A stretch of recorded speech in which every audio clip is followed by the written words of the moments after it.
السلام علیکم ورحمۃ اللہ وبرکاتہ۔ آج کا ہمارا سبق بچوں کا ٹائم ٹیبل مقرر کرے۔ سب سے پہلا کام یہ کرنا کہ اپنی اولاد کے لیے 24 گھنٹوں کا ٹائم ٹیبل مقرر کرے۔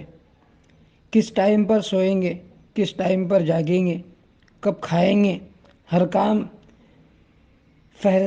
کام کی فہرست بنائے۔ جو کچھ کرنا ہے کام سے متعلق افعال کو بھی اس میں شامل کرے۔ ان سب چیزوں کا وقت متعین کرے، اس لیے کہ کوئی بھی کام بغیر نظام بنائے ادھورا ہی رہ جاتا ہے۔ عام دنوں میں یہ کام تھوڑا مشکل ضرور ہے، لیکن لاک ڈاؤن کے موقع پر اس پر عمل کرنا نہایت آسان ہے۔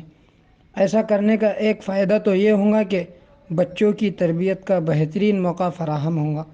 دوسرا یہ کہ اس کے ذریعے بچوں کی عادت میں تبدیلی آئیں گی اور وہ ہر کام کو ایک نظام الاوقات کے تحت کرنے کے عادی بن جائیں گے اور زندگی کے ہر موڑ پر اس کو باقی رکھیں گے۔ اللہ رب العزت عمل کی توفیق عطا فرمائے۔ السلام علیکم ورحمۃ اللہ وبرکاتہ۔